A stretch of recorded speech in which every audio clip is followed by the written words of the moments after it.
This is for the free thinkers, the curious beings that swim upstream, who see possibilities, not problems, that learn from the past, live by the present, and create the future. This is the I Love Ugly audio show. Welcome to the I Love Ugly audio show. My name's Valentin Ozic, creative director and founder of I Love Ugly. On this episode, I sit down with entrepreneur Nathan Chan, the CEO of global media and education company Foundr. We discuss why facing adversity is a key stepping stone to success, the importance of finding the right mentors, and what he learnt from talking to the greats like Sir Richard Branson and Tony Robbins and many other great entrepreneurs. I hope you enjoy the episode. Nathan, welcome to the show. Appreciate your time, mate. I know you're a busy man. You're changing the world. What have you been up to today? Yeah, thanks, man. Yeah, look, we're all busy, dude. So yeah, I appreciate your time and everything you do. So it's great to be here. So to answer your question, what I've been doing today. So woke up early, did an interview myself actually with Nice. a founder of a company called Contactually, who we're actually a customer of, and he just recently sold his company, so that was interesting. And then straight after that, I caught up with one of my mentors and like one of our advisors for about an hour. Then I caught up with straight after that, another hour. I caught up with another one of our advisors and one of my mentors, and then straight after that, jumped in the car and went to the office, and we just had team lunch, and then did a bit of work, and after lunch, and then here I am. Nice. Well, sounds quite a busy day. So how much of your day do you spend catching up with people, advisors and mentors, and just people in your circles? So I try and structure my time. So Friday mornings is when I do a lot of my calls, yeah, or Friday, sometimes in Friday afternoons. So that's kind of when I do any calls with like advisors, mentors, or do interviews. And then yeah, maybe on Monday sometimes too. But yeah, I'd say once every couple of weeks, catch up with mentors or advisors, or coaches. Yeah, that's really important. Yeah, absolutely. Well, you're a byproduct of the people that you spend most of the time with, and I think without people realizing, if you're not catching up with these people, these high-level thinkers, more successful than you thinkers, then you slowly slip away. So it is, I agree, very, very important. But I just want to, just to kind of kick it off, I listened to your Impact Fairy interview with Tom Ballou, I think it's pronounced. Oh, yeah. And he said that the way he spoke about you is that you can teach us to build anything from scratch, which I thought was quite a big statement. What does Tom mean by that? That was a while ago.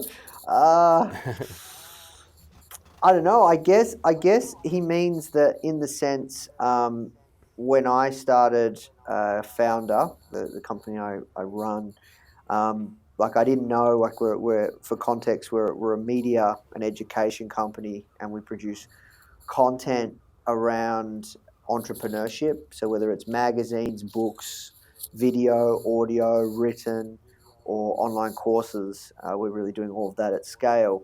Before I started 5-6 years ago, I didn't know anything about this space. I never even started a business or knew anything about entrepreneurship myself.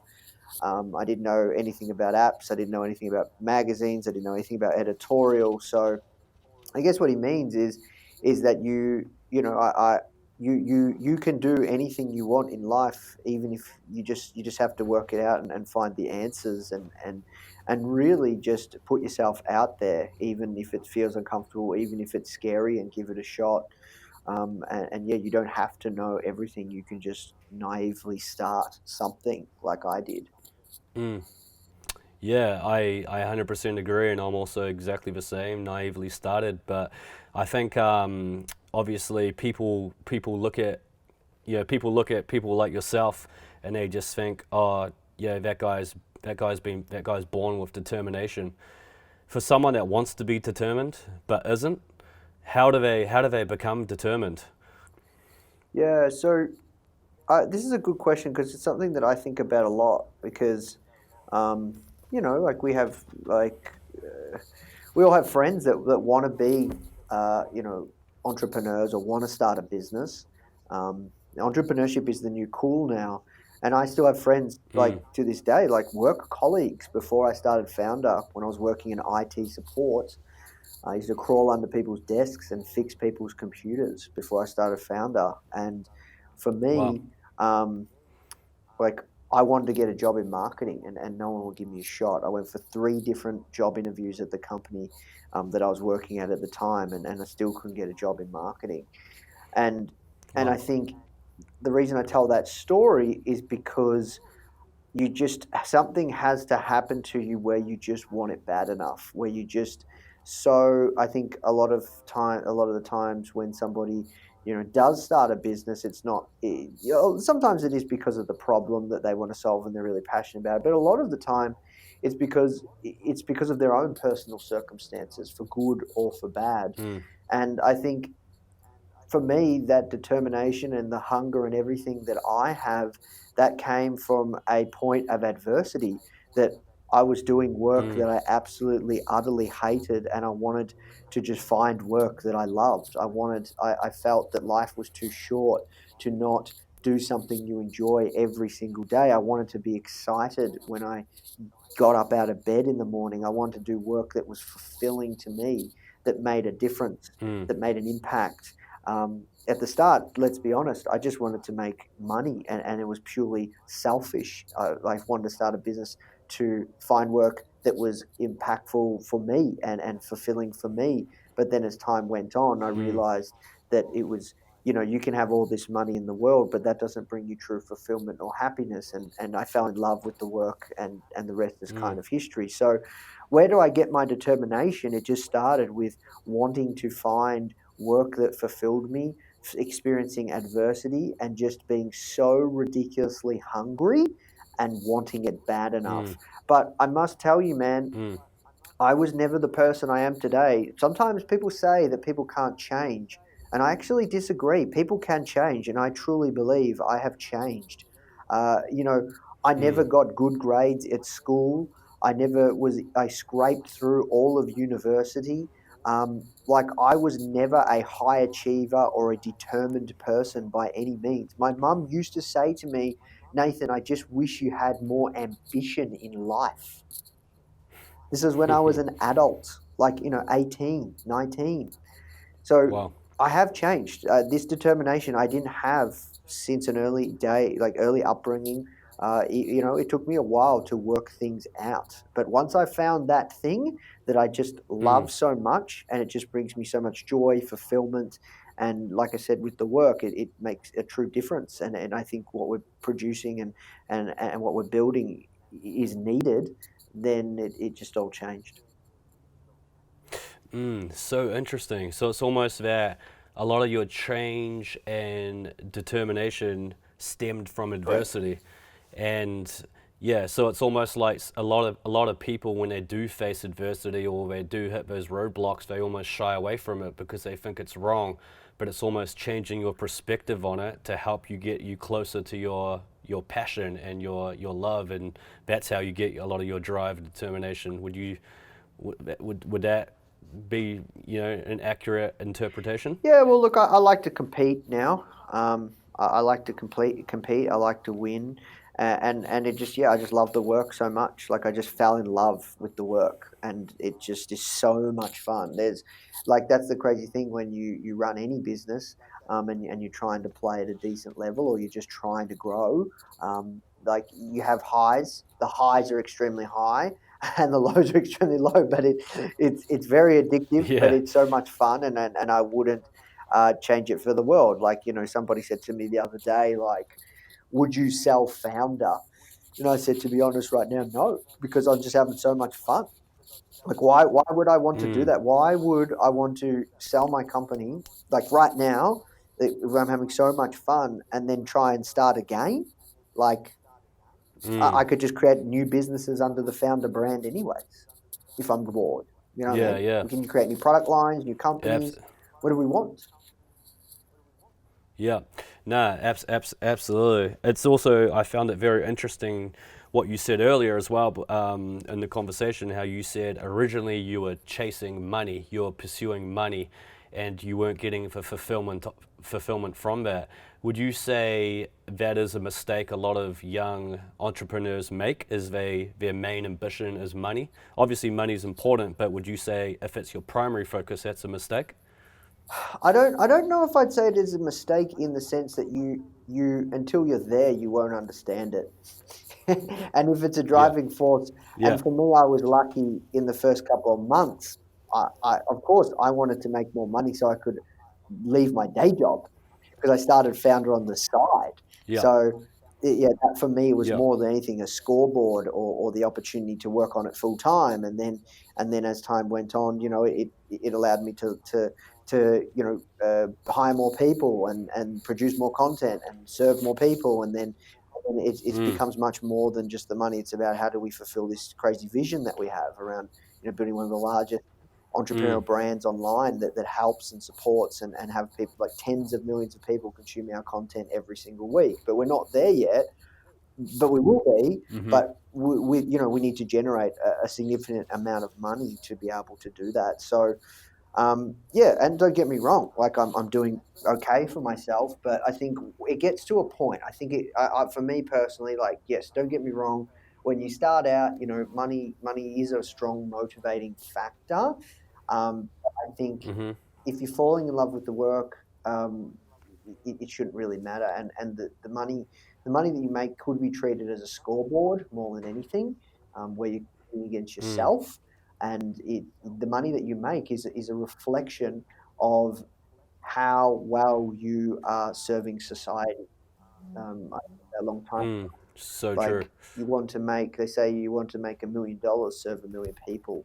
I can't remember what the quote is, but yes. yeah. So it's a hard one to answer, man. But I think it's not a bad thing if you start out that way, because it gets you going. But what you will find, I guarantee you this, whoever's listening, is once you make $1 million or 2 million or 10 or whatever it is, you'll realize that it's not what it's all cracked up to be. Once you get the Lambo, not that I have a Lambo, I'm not interested in that stuff, but once you get the car, it's not as good as you probably think. It's just like anything you want to buy. Once you get the Rolex, once you get all this stuff, it's just stuff.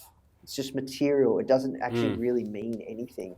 What brings you the most fulfillment, I believe, is the work that you do, the people that you surround yourself with, either friends, family, or work colleagues, and I believe, being able to help people. Like that gives me the biggest kick to be able to help people at scale. No, totally. And at what point in your career did you start to shift into this mindset, this frame of mind, where it was about how can I serve as many people and fulfill this vision as I can? I think probably once I built it up, so it took me about a year to build Foundr up on the side. We started as a magazine to start the magazine to be able to just cover my costs, like my personal costs and living and bills and stuff. Once I got to that point, so about after a year of starting, and I left my day job, went full time, that's when I was kind of like, all right, I got two choices here. I can either build a nice lifestyle business or I can try and build a big business. And I decided to build a big business and try on that path. And yeah, probably around then I realized, a little bit after that when, I started hiring people and was doing okay, I was like, yeah, you know what? It's not like it's just not about the money. Like for me, I learned that very early on. Yeah. Oh, nice. Yeah. Well, that's some sound advice, for a lot of people that are starting up as well, because I kind of started a little bit different, where I started almost accidentally, and then I saw a business opportunity. I had a daughter really early on when I started. She was 3 months premature. She only came into my life with 3 weeks preparation, and I was like, okay, I need to put food on the table. And then I had clothing. I had some illustrations, put it on clothing, and then I was like, okay, this is interesting. And it's almost in the last couple of years now, that's when I'm like starting to kind of adapt the mindset which you're talking about. But you're 100% right. You make the first million, 5 million, but then it all starts tasting like the same hamburger after that. And it's not until I kind of lost it, until I realized that I need to do something bigger than just money, and I need to be driven by something bigger than just money, because that's how I'm going to pull myself through in these difficult times. So that's really, really interesting. But for obviously you've interviewed and met some incredible people just in your journey while doing Foundr, and obviously some of the standouts, which are huge mentors of mine. Obviously I haven't met them personally, but through their YouTube, Richard Branson and Tony Robbins.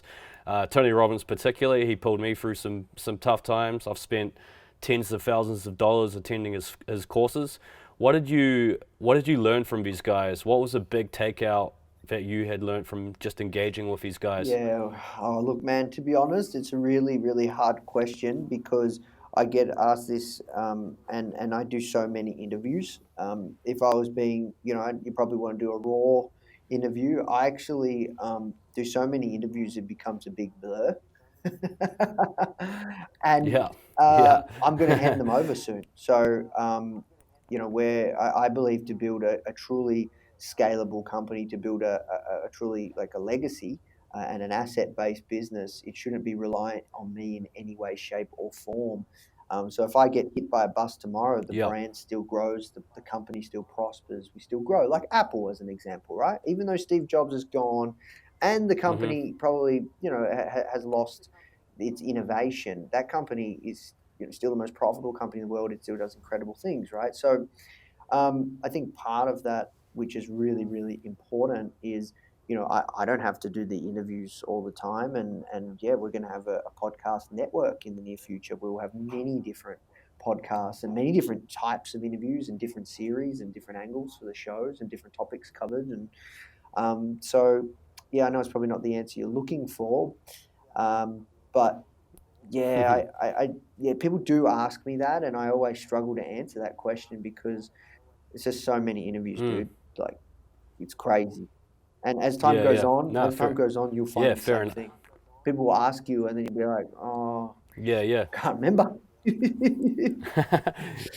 yeah. Or I'm too tired to Yeah, answer look, this. I can share question. something. So I've interviewed Tony twice, and Yeah. I remember the second time I interviewed him in person. He was in New York, and he shared with me, which something I wasn't that aware of, is he has at the time he has 18 to 20 different companies, and collectively all of them turn over billions of dollars. And the reason that one of the reasons was he wanted to diversify, because if what happens to Tony Robbins tomorrow, is he needs to have wants to obviously mitigate risk. So he has all these other companies, and he was investing in crazy things and starting crazy things like VR techs, like tech companies and all sorts of things like broadcasting, like the NBA. And yeah, so I thought that was quite interesting that he runs so many different companies. And then for Sir Richard, probably the most profound thing with him was the ability that's allowed him to scale and build so many companies and make the Virgin brand spread is his leadership abilities. He just could no way control everything. He would just have the best people and really give everybody a go. So he really just lets go and just lets people go. Those were the two big things from each of them. Plus he likes to have fun as well, right? Yeah. Awesome. And then the difference between these guys, so the older, these guys in the 60 plus bracket, and then you've got the younger guys like the Gary V's and the Tim Ferriss. What do you see the difference in the style of the way they look at business and they look at the world? These guys compared to the older guys. Can you give me an example of two exact people, and then I can share my thoughts? Gary V, Tim Ferriss, slightly younger, 20 years younger or so, compared to say the 60 plus kind of bracket. What's your, is that kind of, how do you, Yeah. is that kind of what you mean? So, keep in mind I've interviewed all like the guys you're probably referring. Yeah, I've interviewed Gary, I've interviewed Tim, and then let's just say as an example, Sir Richard. What is different? I'll tell you. I will just answer 100% straight what I think is different about all of those guys. So if we look at Gary, Mm-hmm. a big thing with him is he's very very social media driven, and that's how he grows all of his companies. And Mm-hmm. he's very very personal brand driven. So his platform is his personal brand, and then he builds companies underneath that. Whether it's his agency, whether it's his wine brand, whether it's um, I know he's doing a media company now, so he's doing all sorts of different things, and he uses his personal brand as his platform, and that's how he's growing his companies. Tim Ferriss, on the other hand, he started some companies, but his really big thing now is he's more than anything like an investor. Well, he was an investor, but then now he doesn't even do investing anymore. So he's got just a really strong personal brand. And he writes books. He's more than anything these days, not even really a founder. What do you know Tim Ferriss as somebody that runs companies? No. And then if you think of Richard Branson, Sir Richard Branson, he was probably the OG when it comes to utilizing your personal brand to develop, a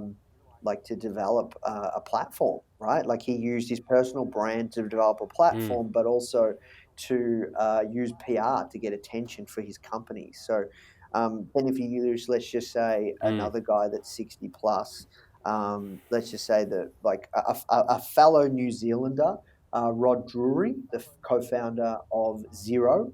Mm-hmm. Yep. So what's different with Zero. him? Yep. Like he runs a bigger business than Gary, Tim, not Tony, not as big as Sir Richard. But what's interesting is he has no interest in developing his personal brand at all. and and he's like 60 plus, right? And he's got a very very large business, and all he's done is build Totally. SaaS companies. Before Zero, he was building another SaaS company. So I guess like those are the individual things that I think about with which distinguishes them. There's no one way to build a business. That's just playing to your strength. But these younger guys, Totally. they use social Yep. media and personal brands a lot of the time. Yeah, totally. I agree. There's different ways to skin a cat, and what works for someone it's not going to work for you necessarily, and it all kind of comes down to your type of personality and what you gravitate towards naturally. I couldn't agree more. And then for the younger wave, because now we're seeing, as you said earlier, being an entrepreneur is the cool thing to do. Starting a company is easier than it's ever been. What have you noticed about this next wave of young entrepreneurs coming through? And I'm talking by young, I'm talking, 16 plus, young 20, early 20s, mid 20s, where there's a lot of them are doing all sorts of things. What have you noticed with this wave? Very, very interesting times, man. Very, very interesting. So I'm 32 and I feel old now. Like we just hired someone who started this week, and he's going to be a social media like growth guy, and he's 19. He's built. He's been on Instagram longer than me for the past 5 years, and he's built up like collective followings of like tens of millions of followers across all these different Instagram, Facebook accounts, and he's just so sharp. It's just absolutely crazy. Like, there's no doubt about it. Probably, one day he's probably going to go off and start his own thing, right? So, I've met other kids that are just super young and they've started a company like 19, 18, whatever, and it's just crazy, insane how sharp these kids are. So, yeah, one thing I have noticed, Why? I don't know why. I think it's to do with the internet.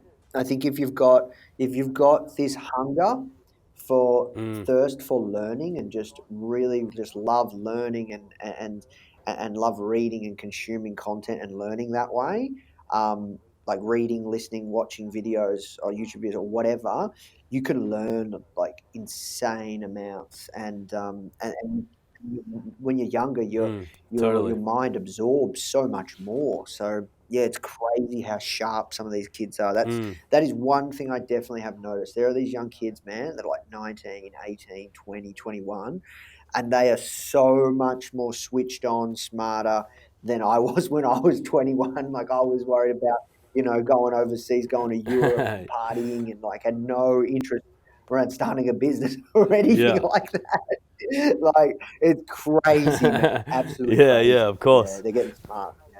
Yeah. Yeah, well, definitely, mate. Well, I'm very similar age to you as well. And a decade ago, the internet it was almost in its infancy.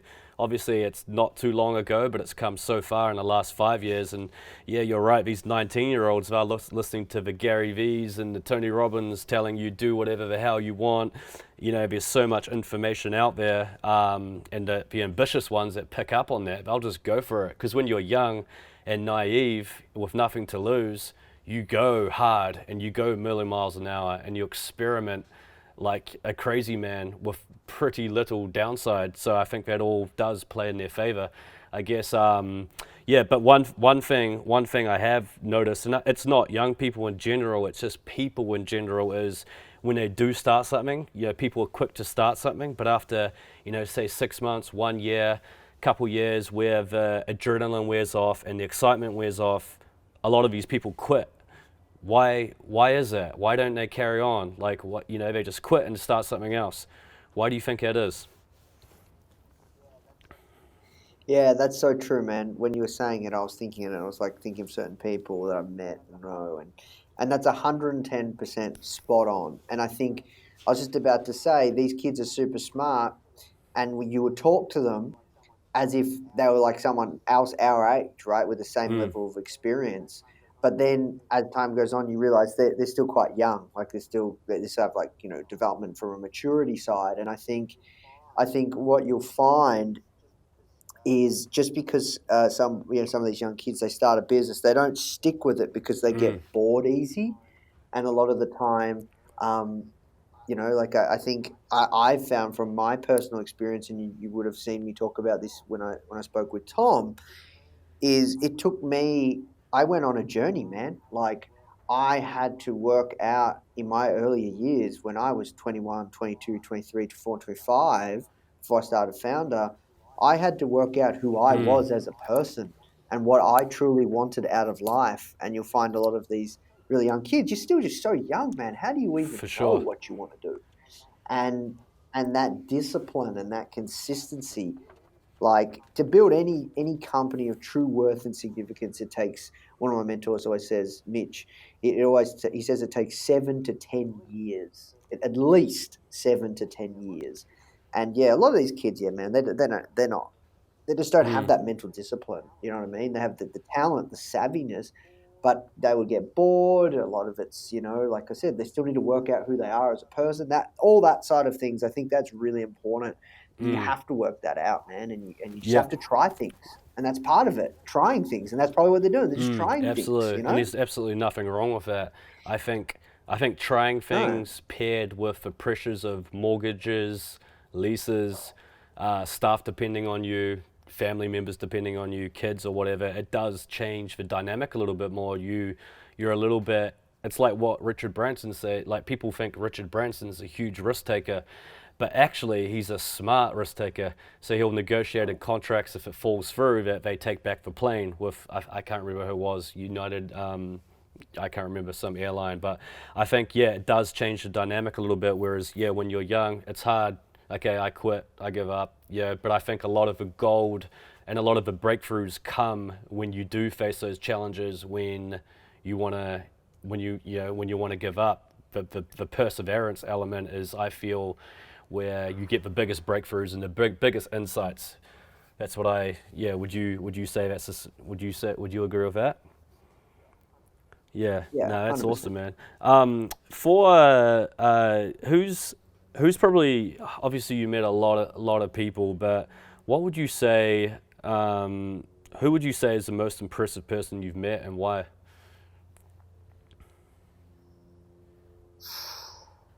Oh man, it comes back to that other one. Yeah, I'm I know. sorry, dude.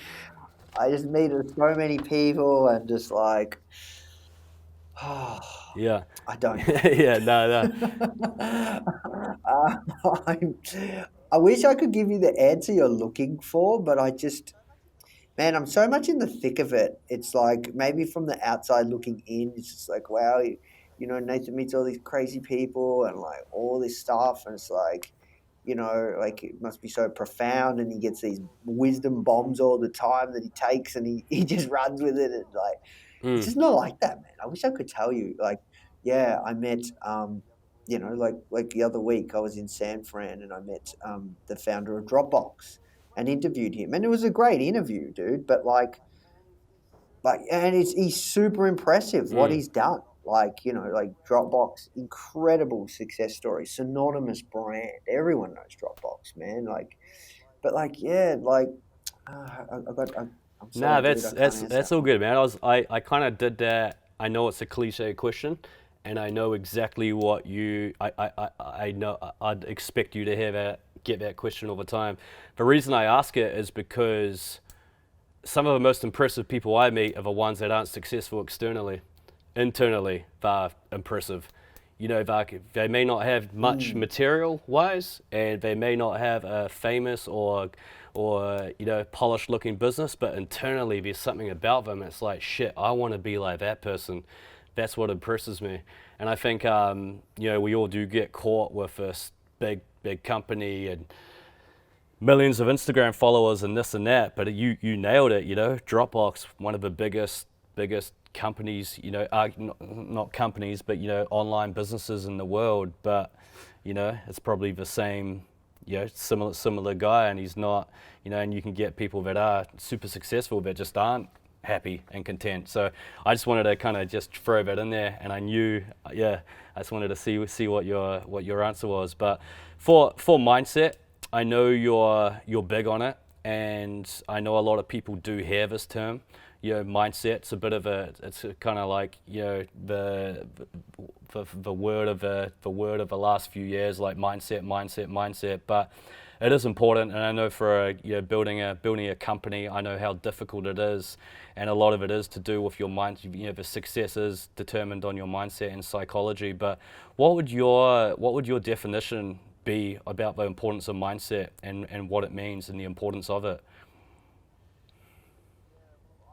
Yeah, well, I would argue that once you truly believe in your mind, like the goal, whatever it is that you want to achieve, you can do it, Yeah. then it's already done. Like that's half the battle. Honestly, half the battle is being able to it's not even convincing yourself, just absolutely knowing. Like in life when you just know, it's just like, yeah, I know that I'm going to brush my teeth when I get up in the morning, Yeah. like no matter what, because it's just what Yeah. I'm trained to do. It's like that. Like, so whatever your goal is, like if you can feed your mindset and have a that's all it is, man. Like if you can feed and train and and and work on your mindset, and you don't have to even think of it as a strategy, but yeah, just know that if you like, let's just as an example, let's just say you want to build, and this is an arbitrary number, but I know this is a mystical number for many people. Let's just say I want to build $1 million business, or I want to be a millionaire, whatever. If you are in the thick of it and you've trained your mindset, you've got all these things happening, and you've got all these things happening, and you know that you're going to get there, it's just like already done in your mind, then that's half the battle. And I think that's the power of that. That's what I think the power of working on your mindset is it's just working on your ability to handle stress. I'm convinced that part of whatever it is you want to achieve, like any goal that you have, any ambitious goal, there's fundamentally going to be elements of stress and pressure. And I'm convinced that the amount of stress, or not even just stress, but just the amount of pressure you can put yourself under, or the amount of plates that you can juggle, the things that you have going on, the difficulty of those things that you have to overcome, and the fires that you have to put out, your ability to handle more, and the size of it and the severity of it, is an indicator on if you can hit your target or hit your goal. Like that's all it is, right? And part of that is training your mindset. You've got to have a really solid mindset. It's very, very important. But it's not sexy, dude. Nobody wants to learn about their mindset from my experience. And this is coming from someone that puts out, hundreds of thousands of hours worth of content every year. It's not sexy to like, hey, you want to learn mindset, or this is really important, like, but it is so key, and it's something that people don't really talk about that often, to be honest, but it's everything. Yeah, it's so true, mate. Like most people I interview as well, when I do ask them about the mindset, they say, to my surprise, that no one's really asked them about it before. But I can immediately hear the passion in your voice when I do bring it up, because I know that you believe it with absolute certainty that it is the thing. It is the thing that you do need to work on, and a lot of people neglect it because it isn't sexy. It's almost something you need to practice in private, often, all the time. But if you want to believe in something, but you aren't quite convinced about it, how do you believe? How do you get yourself to believe? Is it through repetition, or how do you do it? Yeah, I was talking to one of my mentors about this. It was interesting. It was really interesting. He said to me, because he's had incredible success, and he said to me, someone said to him a while ago that, just because you've done it once, what makes you believe you can do it again? Which was a very, very interesting statement that someone would say to him.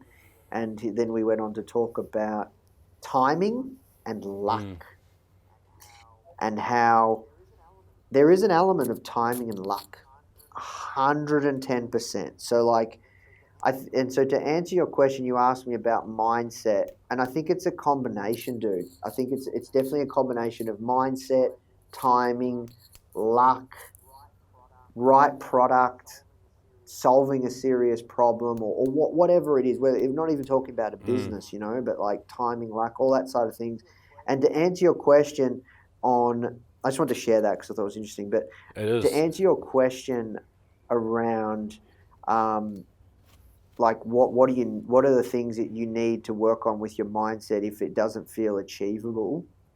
Number one is this concept, which I'm sure you're very, very familiar with, from Tony Robbins, called modeling. He says that success leaves clues, and that's very, very true.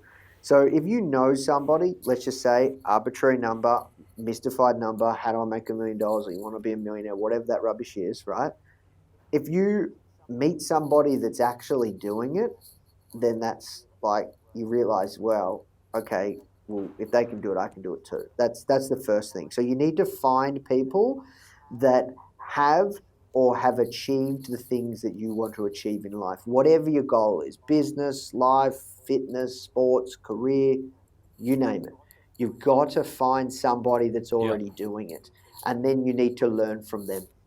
That is by far one of the number one ways to speed up the learning cycle. When I spoke to the founder of Dropbox, Drew Houston, one of the co-founders, Drew Houston, I said to him, when you think about the success that you've had, it's about the ability to outlearn everybody. And I believe that to be true. So the way that you can outlearn and speed up that learning cycle is to learn from people that have done it, but then also to develop your confidence.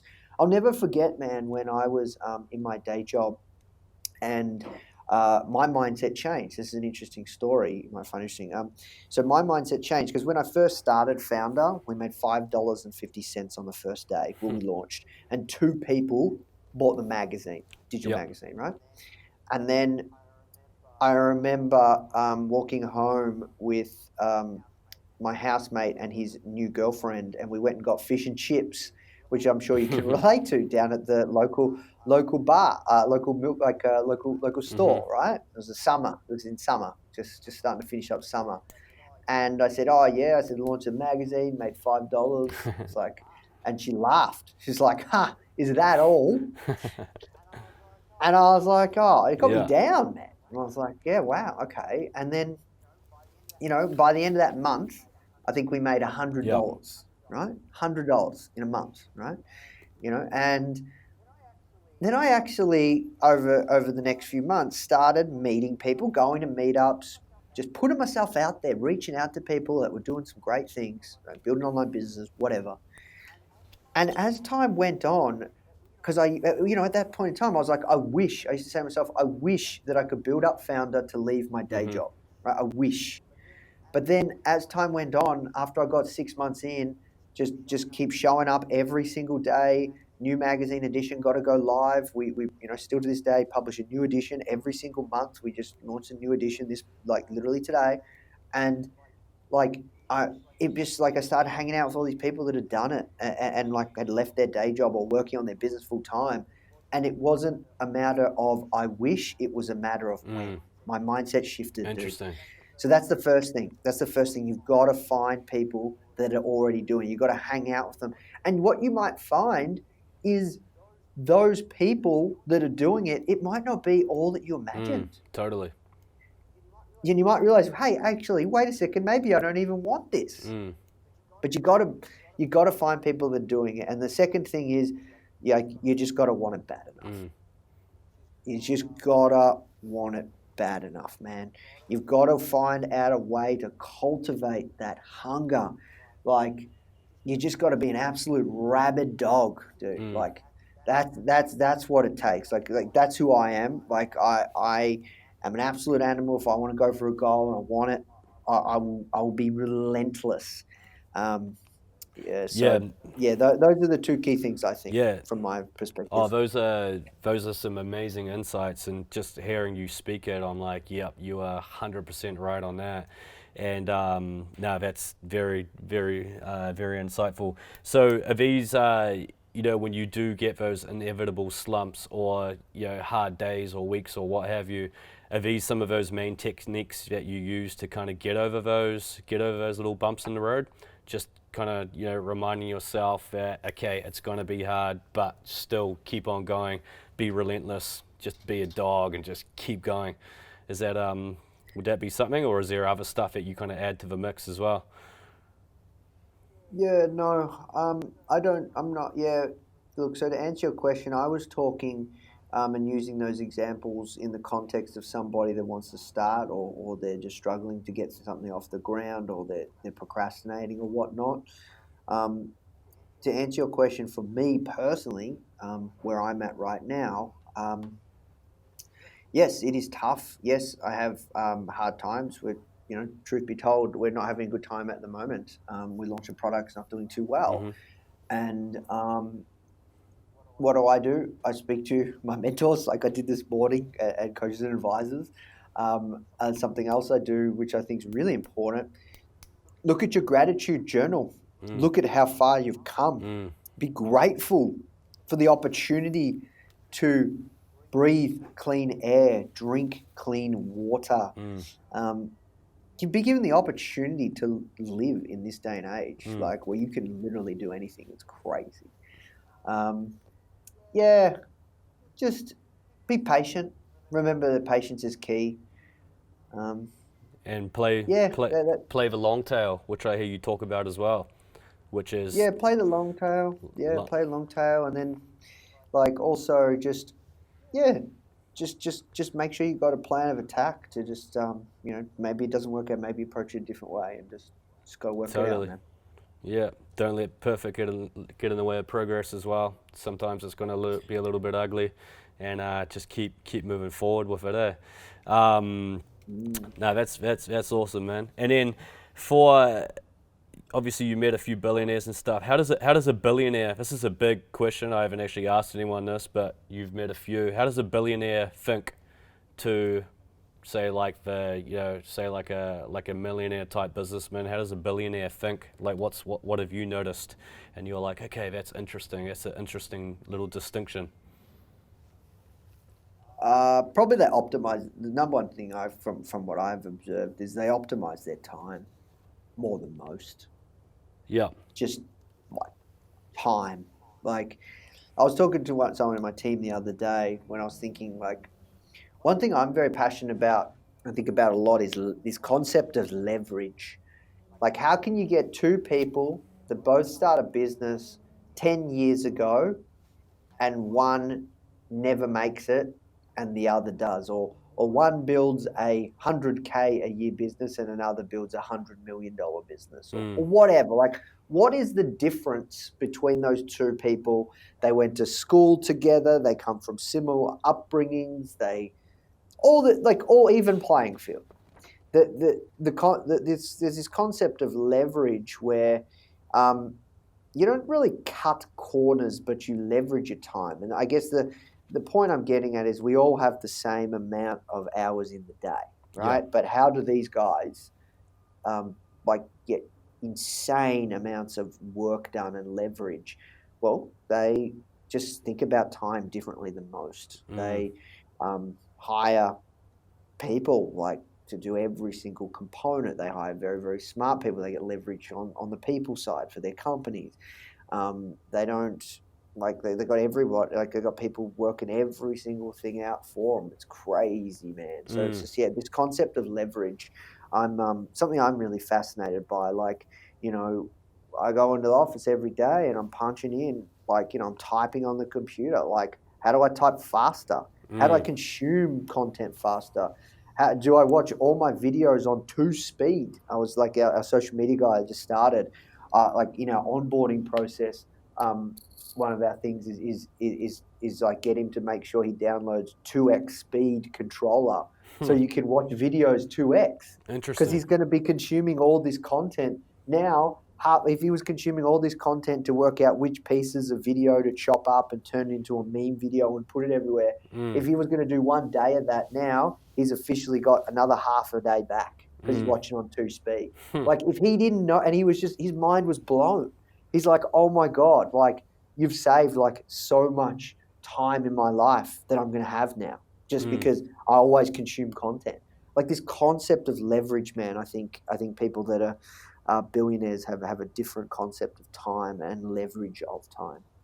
Yeah, wow, that's so fascinating. I'm kind of just analyzing my day now, and I'm like, shit, okay, I can actually offload that or read that faster or take that course. But yeah, that is so true, because we've all got the same hours in the day. Beyonce said it as well. We've all got 24 hours in the day. I just utilize it differently, and that's really true. But on the topic of content, and obviously you guys, this is your business. You give away content, a lot of content for free, and not necessarily to make the sale.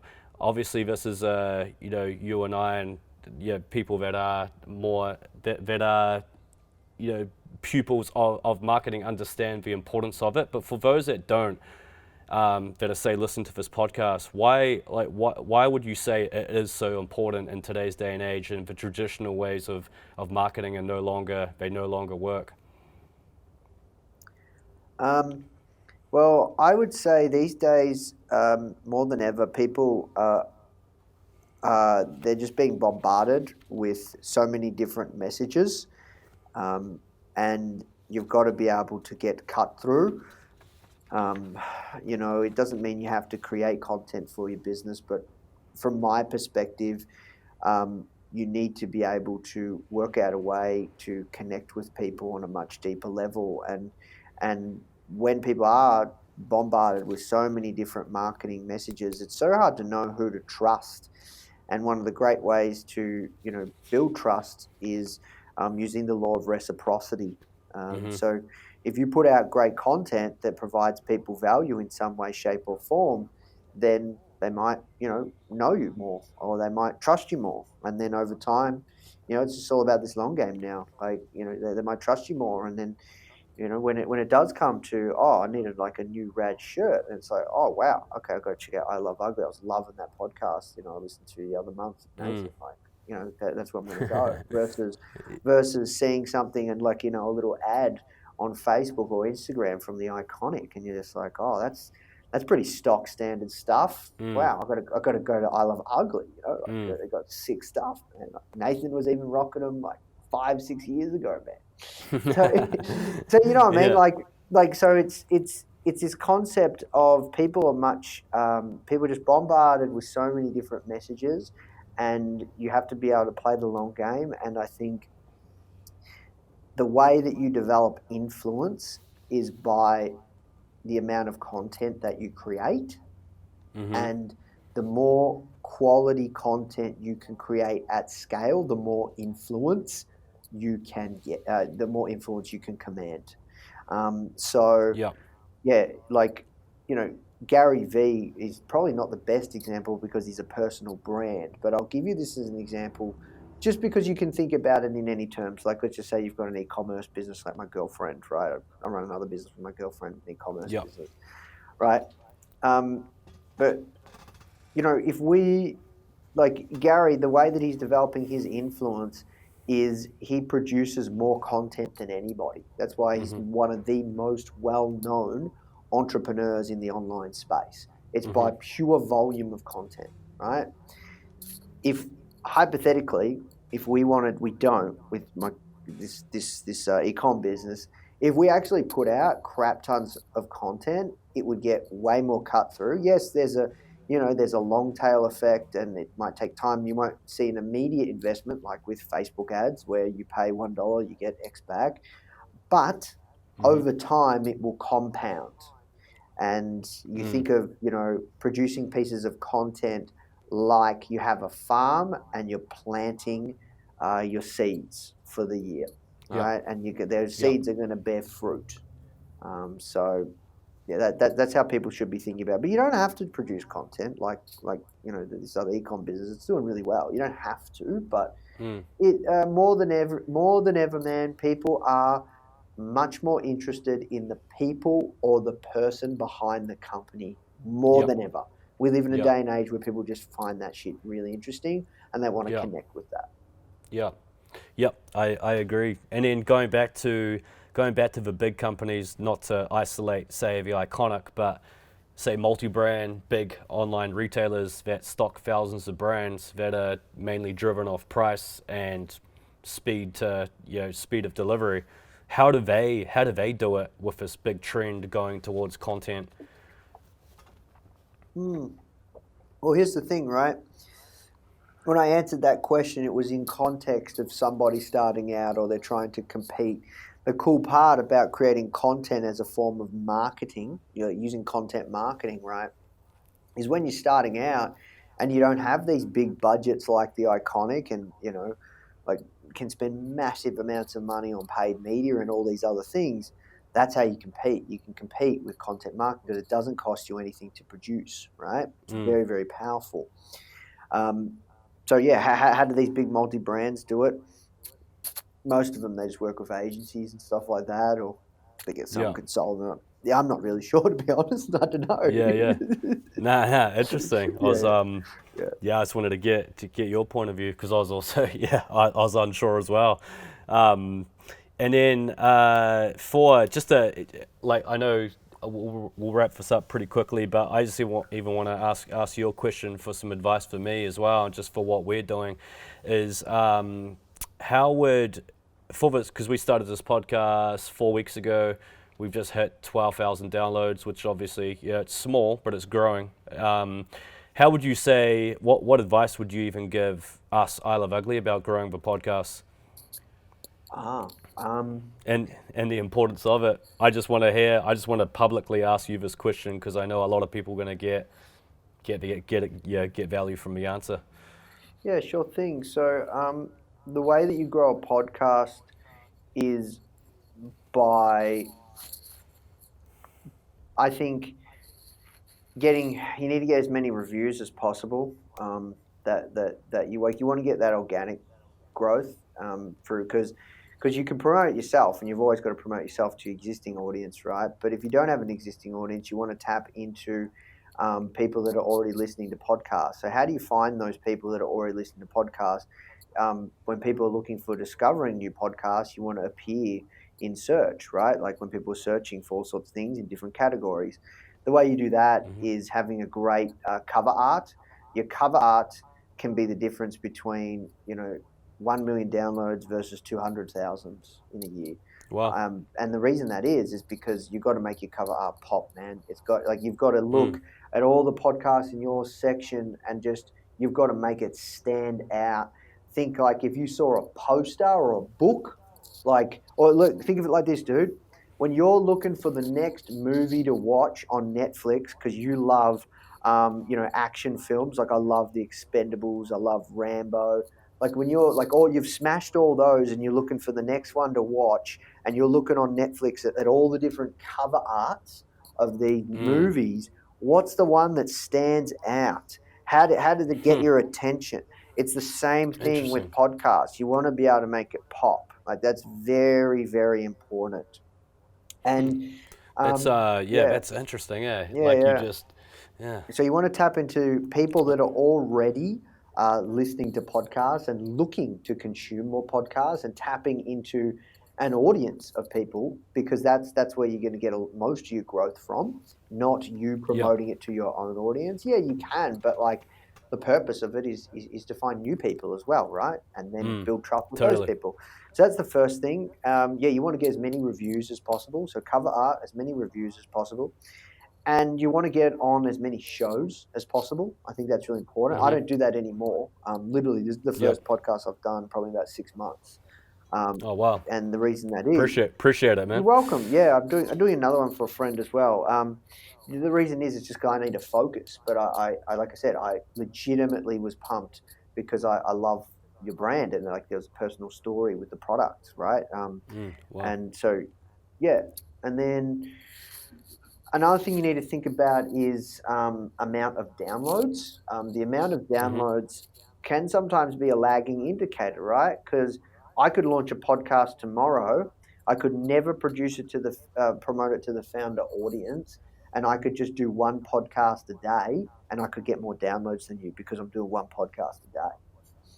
Yep. So that's something to just keep in mind, right? Because the more downloads you get, the more you can climb the rankings. But it doesn't mean like how many downloads per show. Like these are the kinds of things you need to be thinking about as well.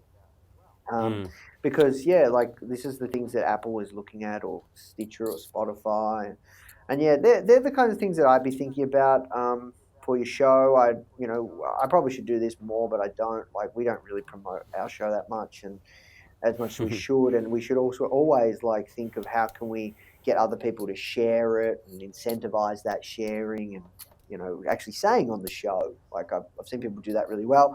And then lastly, success leaves clues, dude. Look at your categories, right? Look at the categories that your show is in, and go to the top one or the top 10 and study them and listen to their shows and try and work out how Yep. are they at the top. What are they doing? Do they have a unique cover art? Do they have a really unique show? Are they part of a podcasting network like NPR? Like, what is it, man? Like that. They're the things I'd be thinking about. Yeah, nah, all super valid advice. A lot of golden nuggets there. Probably in that little segment, we probably created 10 successful podcasts just from that, from listeners.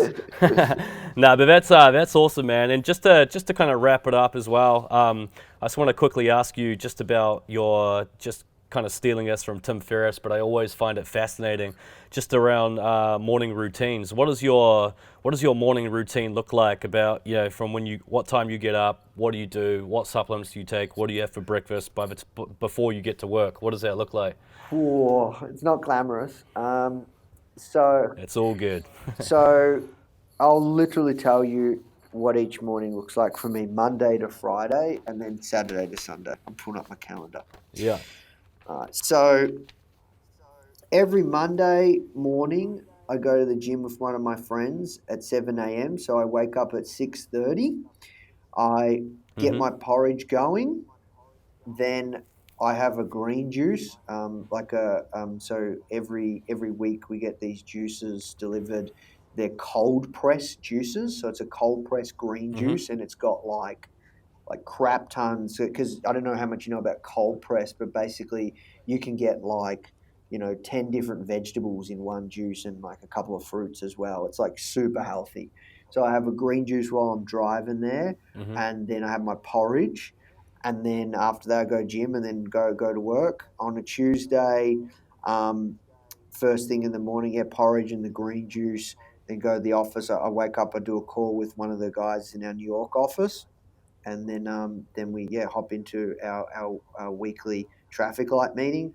Wednesday morning, don't go to gym, just wake up, porridge and green juice.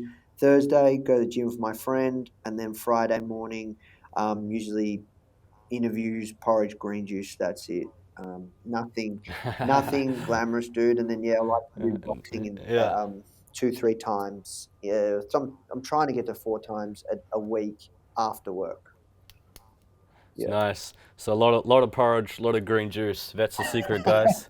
Just have porridge and lots of cold press, should I say, green juice. Yeah. No, that's cool, man. It's good to know that. It's good to know. Yeah, good to know that you're not taking any secret supplement that I need to be taking that I'm not taking. So that's cool. And just to close it off, man. It's just like what's obviously you've just given us an hour of a wealth of knowledge, and I'm personally very appreciative, and I know the audience will be as well. But what's any kind of closing words or advice, just to kind of, just to boil everything you've said down in just a couple of sentences, just to kind of give interview some closure?